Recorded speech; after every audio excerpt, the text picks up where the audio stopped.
Salam sigap dan shalom. Renungan kita pada hari ini, Jumat 5 Agustus 2022, berjudul Kami Merasa Malu. Ayat intinya terdapat di dalam Yeremia 3 ayat 25. Maka biarlah kita berbaring dengan perasaan malu, dan biarlah noda kita menyelimuti kita, sebab kita telah berdosa kepada Tuhan Allah kita, yakni kita dan nenek moyang kita dari masa muda kita sampai hari ini. Dan kita tidak mendengarkan suara Tuhan Allah kita. Pena Inspirasi menuliskan yang dimaksud dengan judul renungan kita pagi ini, Kami Merasa Malu, dikarenakan saya mengakui, engkau mengampuni, agar supaya kita dengan penuh keberanian datang menghampiri tahta kasih karunia Allah untuk dapat mengalami kasih Allah yang tiada bandingnya itu adalah sebagai berikut. Pertama, penyebab dan latar belakang orang benar bisa berkata seperti Nabi Yeremia, kami merasa malu, karena adanya pertikaian perbantahan dan berperkara ke pengadilan antara sesama saudara-saudara seiman, sehingga membuat gereja menjadi tertawaan musuh-musuhnya dan kuasa kegelapan menjadi menang, dan Kristus pun menjadi luka-luka dan menderita malu secara terbuka. Pertikaian, perbantahan, dan berperkara ke pengadilan antara saudara-saudara adalah hal yang memalukan kepentingan kebenaran. Mereka yang mengambil jalan seperti itu membuat gereja menjadi tertawaan musuh-musuhnya dan menyebabkan kuasa kegelapan menang. Mereka menusuk luka-luka baru Kristus dan membuat dia menderita malu secara terbuka.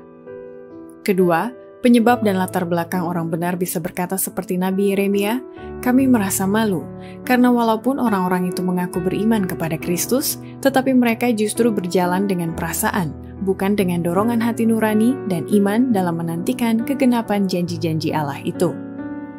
Banyak orang yang menghabiskan waktunya bertahun-tahun dalam kegelapan dan keraguan-raguan oleh karena mereka tidak merasakan seperti yang mereka inginkan. Tetapi perasaan tidak ada hubungannya dengan iman. Iman yang bekerja oleh kasih dan memurnikan jiwa bukan masalah dorongan hati.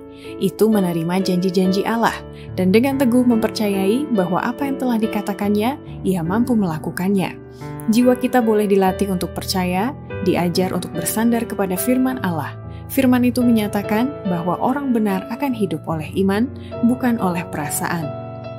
Ketiga, penyebab dan latar belakang orang benar bisa berkata seperti Nabi Yeremia, kami merasa malu, karena dosa orang-orang yang mengaku mengharapkan kedatangan anak manusia kedua kali sama persis dengan dosa orang-orang sebelum air bah yang memalukan dan ngeri.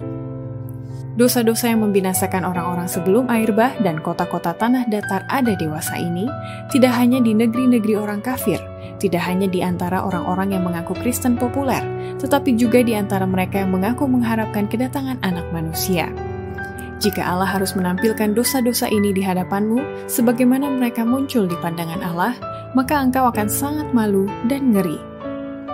Keempat, penyebab dan latar belakang orang benar bisa berkata seperti Nabi Yeremia, kami merasa malu, karena kebanyakan orang mengaku Kristen, tidak mengendalikan kata-kata sabar, dan berbicara suka melukai rasa harga diri orang lain yang mendatangkan malu dan menghilangkan rasa harga diri.